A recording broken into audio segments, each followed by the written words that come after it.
আন্দোলনের জন্য নতুন করে সংগঠিত হচ্ছে বিএনপি। নিরপেক্ষ সরকারের দাবি সহ ইস্যু ভিত্তিক ধারাবাহিক নানান কর্মসূচিতে যাচ্ছে দলটি। নেতারা মনে করছেন এতে চাঙা হবেন মাঠ পর্যায়ের কর্মীরা, তৈরি হবে বড় আন্দোলন গড়ে তোলার ক্ষেত্র।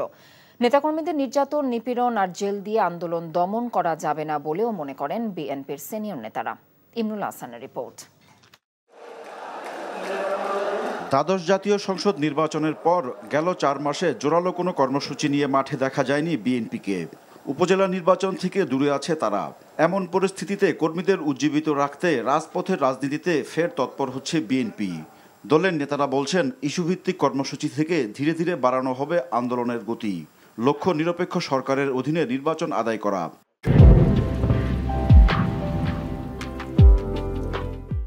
জনসভা, প্রতিবাদ সভা, এই একদলীয় সরকার তাদের বিদায় নিতে হবে, সেখানে একটা গণতান্ত্রিক সরকার আনতে হবে যারা জনগণের সত্যিকার প্রতিনিধিত্ব করে।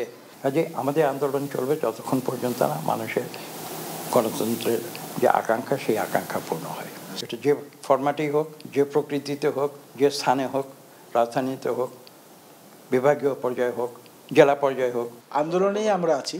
আমাদের রাজপথের কর্মকাণ্ড শুরু হচ্ছে নতুন করে, এটা বলতে পারেন। আমরা তো মনে করি প্রাণ সঞ্চার হবে নেতাকর্মীদের মধ্যে। দ্রব্যমূল্যের চাপ, বিদ্যুতের যে সংকট, গ্যাসের যে সংকট, এই যে সমস্যাগুলো বিভিন্ন দিক থেকে মানুষকে গ্রাস করছে, এই জীবন ঘনিষ্ঠ সমস্যাগুলো থাকবে এবং আমাদের প্রাইম টার্গেট যেটা সেটাও থাকবে যে একটা জনগণ কর্তৃক নির্বাচিত সরকারের অধীনে দেশ পরিচালিত হবে। সমাবেশের মতো কর্মসূচি থাকবে, বিকল্প অন্য কর্মসূচিও দেওয়া হবে।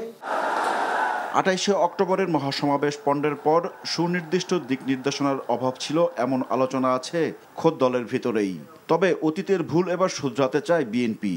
তার চেয়েও ভালো একটা পর্যায়ে আমরা নিয়ে যাওয়ার চেষ্টা করছি, কারণ 28শে অক্টোবরের যে ঘটনাটা হয়েছিল সেই ঘটনাটার পরবর্তী বিকল্প কি হতে পারত, এটা যেহেতু আমরা সিদ্ধান্ত দিতে পারিনি নেতাকর্মীদের সামনে, বৃহত্তর অংশের কাছে, সেই ভবিষ্যতে যাতে আর সেই অসামর্থ্যতা আমাদের না থাকে।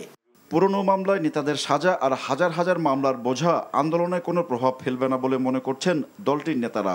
সরকারের এই যে ফিয়ার ফ্যাক্টর তৈরি করার এই যে স্ট্র্যাটেজি, সেই স্ট্র্যাটেজি ইতিমধ্যেই ব্যর্থ হচ্ছে।